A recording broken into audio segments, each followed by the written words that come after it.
The need to protect Western Australia's biodiversity through better legislation has been an issue that we in the Greens have long advocated for many years with very little gain.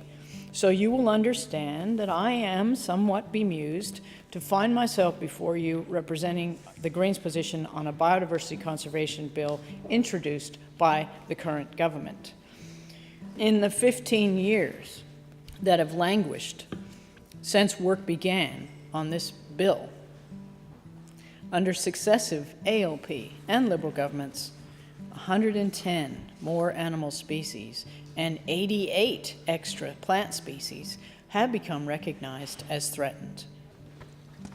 Conservation International, which is a nonprofit environmental organization based in Washington, D.C., has identified more than 30 biodiversity hotspots around the world, including one in the southwest of Western Australia. And when we say it's in the southwest, it's not actually down south. It is actually the southwest corner.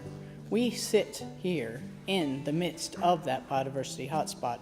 Our urbanization of this area is a reason why it is a hotspot.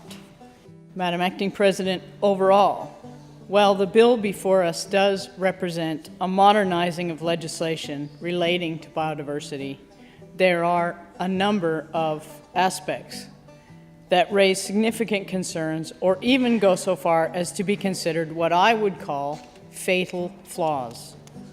In particular, the lack of provisions for ensuring scientific input into listing decisions, the God clause, and the lack of integration with other environmental laws all fall into this category.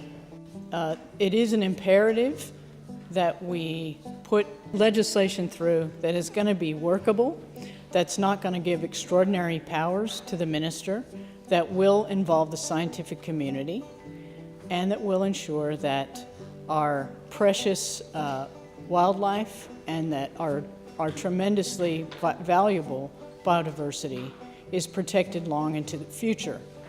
What we have before us, in my view, is better than the Wildlife Conservation Act that stands at the moment. However, there are serious flaws in it, and we would like to see those flaws addressed before it has our support.